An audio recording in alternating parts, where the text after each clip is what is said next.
Hello dear students, जो हम ये टॉपिक कर रहे थे, जो पहले वाली वीडियो बीच में स्टॉप हो गया तो उसी को मैं आगे कंटिन्यू कर रहा हूँ। हमने यहाँ तक सीख लिया था म्यू नॉट अपॉन 4 पाई आई, मैंने बी बी साइन फाई लिया था। क्यों लिया था? ये वाले एलिमेंट कैंसिल हो गए थे तो हमारा बी था, हमने साइन फाई की वैल्यू रखा इस ट्रायंगल से परपेंडिकुलर बाई हाइपोटेन्यूज। तो यहाँ तक हमने कर लिया था। अब मैं इसी को देखूँ बच्चों, कंटिन्यू कर रहा हूँ मैं इस टॉपिक को। तो क्या होता है, हमारा रिजल्ट ये आ गया बच्चों, क्या आ गया? B इज इक्वल टू, जो नेट मैग्नेटिक फील्ड आया अपना, integration of B B sine phi, ये हमने वैल्यू पुट कर लिया था, integration of mu naught upon 4 pi I D L, बेटा डी बी ये वैल्यू था हमारा R square A square plus X square की पावर 3/2 हो गया। ये बेटा 1, ये 1/2 और इनटू ए। अब बेटा वेरिएबल टर्म देखेंगे, सिर्फ करंट डीएल वेरिएबल है तो हमने कांस्टेंट टर्म्स को बाहर लिया, mu naught I A divided by 4 pi A square plus X square, सोना नहीं है, बोर्ड पे देखो आप लोग, बाई दिस। अब बेटा डीएल का इंटीग्रेशन क्या होगा? एल, और length of the circular ring कितना होता है? 2 पाई आर, रेडियस ए है, तो बेटा डीएल को हम क्या लिख सकते हैं? 2 पाई ए। क्लियर? बेटा 2 पाई से 2, यहाँ पे 2 आ गया, राइट? तो बी कितना आ गया अपना? Mu naught I A square divided by 2 into A square plus X square की पावर 3/2। बच्चों this is the final result of the magnetic field at the axis of circular coil, this axis और this axis, left और right. तो बच्चों हमने ये topic पढ़ा था magnetic field at the centre of circular coil, याद होगा आपको? Magnetic field at the centre of circular coil, answer याद होना चाहिए, म्यू नॉट आई अपॉन 2r आया था अपने पास, ठीक है?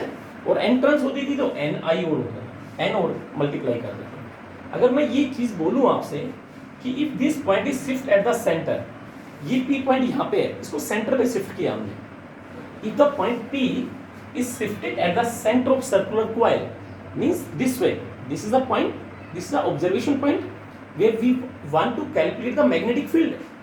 If this point is shift at the center, it means x reduced to 0। तो बेटा अगर मैं x की वैल्यू यहाँ पे 0 पुट करता हूँ तो b की वैल्यू क्या फाइंड आउट करेंगे हम? Mu naught I A square divided by 2, बेटा x तो 0 हो गया, a square raised to power 3/2 m into n, तो a क्यूब आ गया। तो आप देखेंगे बेटा, आप रिजल्ट को चेक करें क्या वही रिजल्ट आ रहा है जो हमने पहले स्टडी किया था, mu naught I by 2r। इसका मतलब जो हमने रिजल्ट फाइंड आउट किया वो हमारा रिजल्ट ठीक है, magnetic field at the axis. अब हम इसके बाद इसी को कंटिन्यू करते हैं, इसको थोड़ा और एक्सपेंड करते हैं इस रिजल्ट को। देखो क्या है रिजल्ट हमारा, याद कीजिए, mu naught I A square divided by 2a square plus X square की power 3/2, where I is the current flowing in the coil, X is the distance of the observation point where we want to calculate the magnetic field, and r distance from the element to the observation point P, right?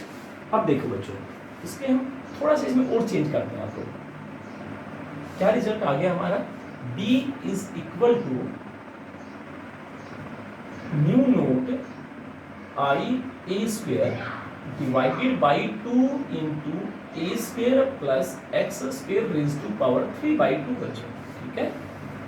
अब मैं बोलूँ if the coil having entrance, ऐसे ही उसके पास entrance है, right? तो अब N से मल्टीप्लाई कर देंगे नेट मैग्नेटिक फील्ड को, mu naught N I A square divided by 2 into A square plus X square raised to power 3/2। थोड़ा और इसमें चेंज करते हैं। अगर कभी भी बच्चों कोई क्वाइल होती है, ये कोई सर्कुलर क्वाइल है, देखो मैं यहाँ पे बना के दिखा रहा हूँ, थोड़ा सा आगे आएगा, मैं यहाँ पे थोड़ा सा आइडिया देता हूँ। अगर कोई भी करंट कैरिंग सर्कुलर क्वाइल हो, ठीक है, वो क्वाइल किसका बिहेव करती है, एज अ बार मैग्नेट का बिहेव करती है, मतलब उसका अपना मैग्नेटिक फील्ड प्रोड्यूस करती है। जब बार मैग्नेट है तो हम डाइपोल मोमेंट पढ़ते थे 2a क्रॉस q, मैग्नेट का मैग्नेटिक मोमेंट था m × 2l। बात ये आती है कि कोई करंट कैरिंग कोयल है और उसमें I करंट फ्लो करता है बच्चों, और उसका एरिया A है, तो उस कॉइल का, उस करंट कैरिंग कॉइल का जो मैग्नेटिक मोमेंट होता है, थोड़ा सा बच्चों बताएंगे, मैग्नेटिक जो मोमेंट होता है, चाहे वो कॉइल सर्कुलर है तो πr², रेक्टेंगुलर है तो l × b यूज करेंगे, और अगर स्क्वायर है तो l² यूज करेंगे। तो उस कॉइल का मैग्नेटिक मोमेंट होता है बच्चों current into area, right, and the unit is ampere metre square, and magnetic moment is a vector quantity, याद रखें। एक और बात बच्चों, अगर ऐसी एंट्रेंस है तो उनका जो मैग्नेटिक मोमेंट होता है वो NIA से रिप्रेजेंट करेंगे, और N × I को बोलते हैं बच्चों एम्पियर टर्न्स। क्या बोलते हैं? N × I को बोला जाता है एम्पियर टर्न्स, राइट बच्चों। मतलब अगर करंट इस तरीके से है तो curling of finger gives the direction of current and thumb gives the direction of magnetic field.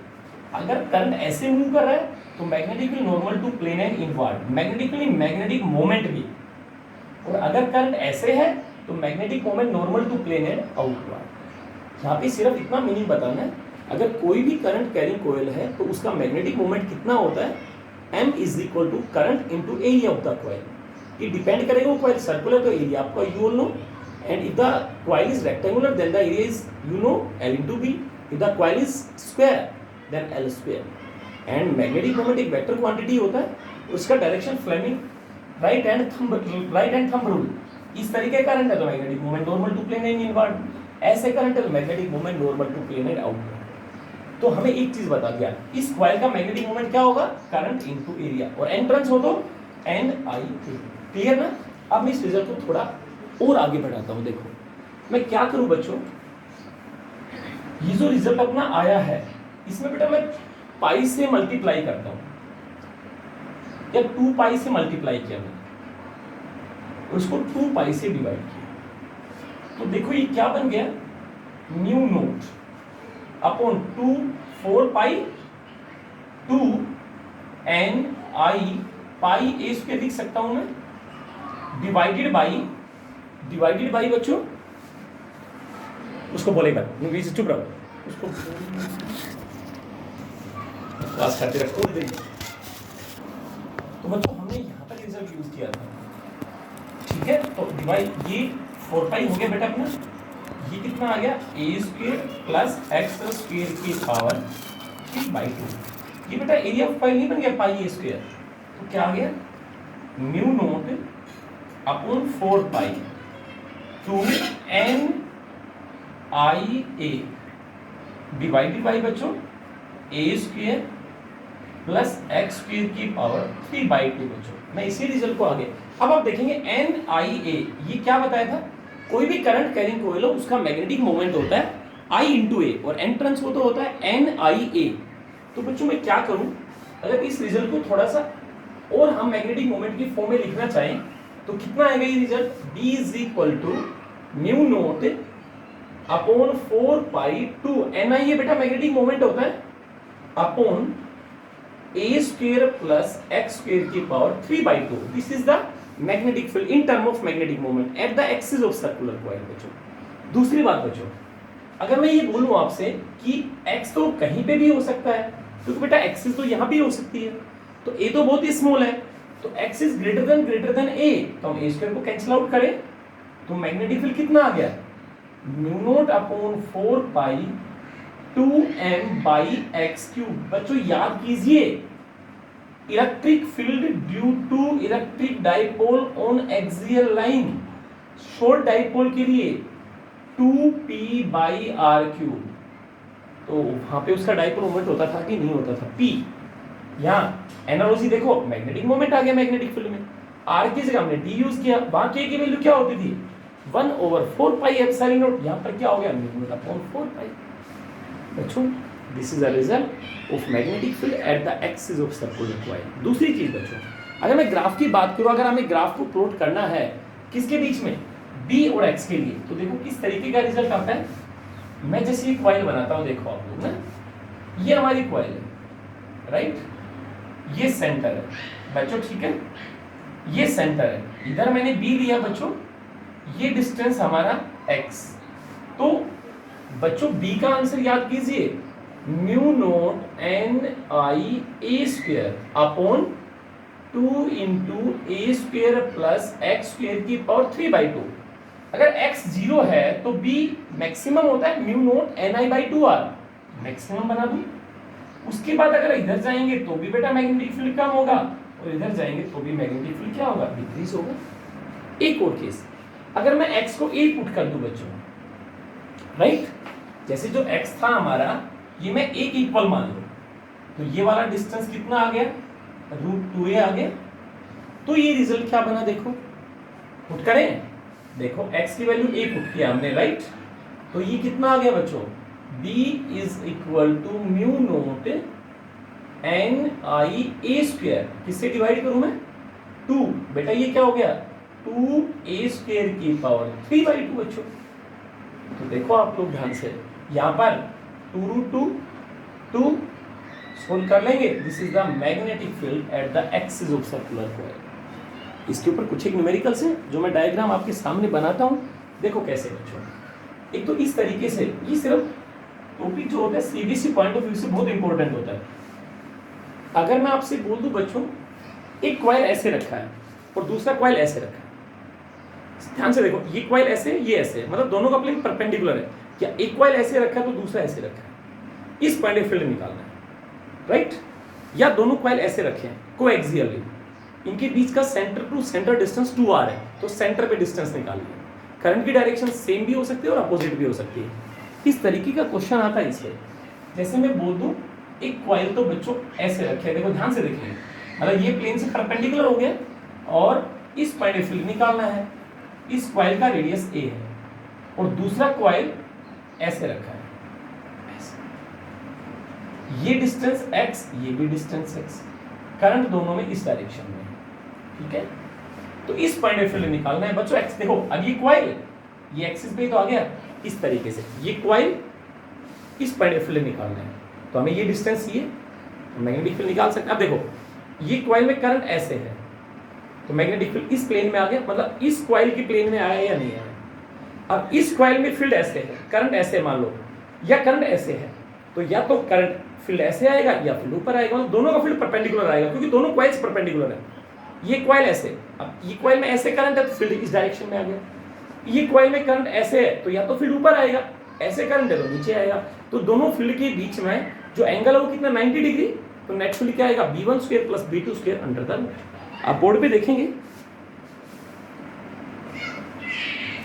तो बच्चों देखो, अगर मैं इस पॉइंट की बात करूं, जैसे इस पॉइंट ऑफ फील्ड निकालना है, तो आप देखिए करंट की डायरेक्शन, ये कॉइल ऐसे क्लॉकवाइज है, तो फील्ड की डायरेक्शन ये आ गई, ठीक है, ऐसे करंट, ऐसे करंट है तो ऐसे आ गए, मतलब फील्ड का डायरेक्शन एक इस प्लेन में आ गया। और अगर करंट ऐसे है, ये कॉइल है देखो, इसमें करंट ऐसे घूम रहा है तो फील्ड नीचे आ गए, तो मतलब दोनों का जो फील्ड है वो बच्चों क्या आएगा, इस तरीके से आएगा, दोनों के बीच का एंगल कितना आएगा, 90 डिग्री। अब ध्यान से देखें, मैं फिर इस डायरेक्शन को क्लियर करना चाहूंगा। अगर कॉइल में करंट ऐसे है तो मैग्नेटिक फील्ड ये आ गया, इस एक्सिस में आ गया, और ये कॉइल का प्लेन में आया कि नहीं आया देखो, और इसमें करंट ऐसे तो फील्ड यूं आ गया, तो दोनों का फील्ड जो होगा उसमें एंगल कितना आएगा, 90 डिग्री होगा या नहीं होगा।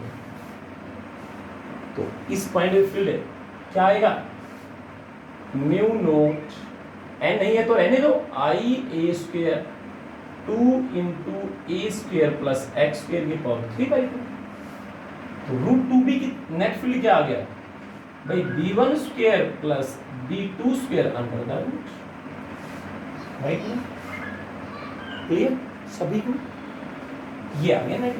डायरेक्शन अगर निकालना तो tan थीटा निकालना है, dy by dx, b2 by b1, ठीक है। अगर ये कॉइल ऐसे दे देता है, ऐसा ना देखे, ये कॉइल ऐसे होती है, हो सकता है कि दोनों में कॉइल ऐसे है, और दोनों में करंट की डायरेक्शन सेम है, ठीक है, ये ऐसे। और ये डिस्टेंस हमने मान लिया 2a है, सेंटर टू सेंटर और 2a है। इस सेंटर पे फील्ड निकालनी तो आप निकाल सकते थे, ड्यू टू दिस कॉइल हम निकाल लेंगे, ड्यू टू दिस कॉइल निकाल लेंगे। नेट मैग्नेटिक फील्ड क्या आएगा बच्चों, B1 + B2, अगर डायरेक्शन सेम है, राइट। बच्चों आप इसके ऊपर क्वेश्चंस को करके देखेंगे, आप इनको क्वेश्चंस को करके देखें, जो डाउट होगा आप मेरे पास सेंड करेंगे। ओके बच्चों।